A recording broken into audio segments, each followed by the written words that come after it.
My name's Kiri and this is my very first house, all of my own. I love it, it's out in the bush and surrounded by walking tracks and paddy melons and a very relaxing place to be. I have my first proper job as a carer in an aged care facility called Eliza Purton. It's run by Island Care and that's in Ulverston, which is about 50 minutes away. Working in an aged care facility is definitely a challenge. It's not something I would have thought of doing before. I've done lots of interesting jobs, but nothing like that. You see a lot of things every day, a lot of beautiful things, beautiful moments, and you get to share a lot of amazing experiences in people's lives. My grandmother actually lived in the aged care facility where I've started working, and after she passed away, I decided that I wanted to adopt a grandmother because I love spending time with my granny.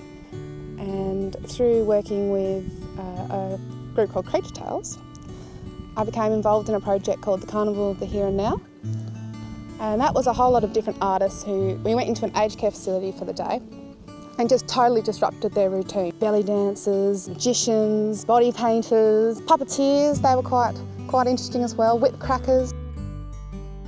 There was a beautiful little old lady and she was very upset.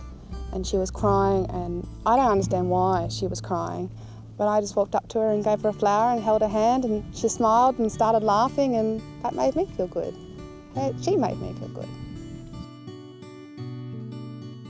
From that experience I saw not only what I could give to them, but what they could also give to me.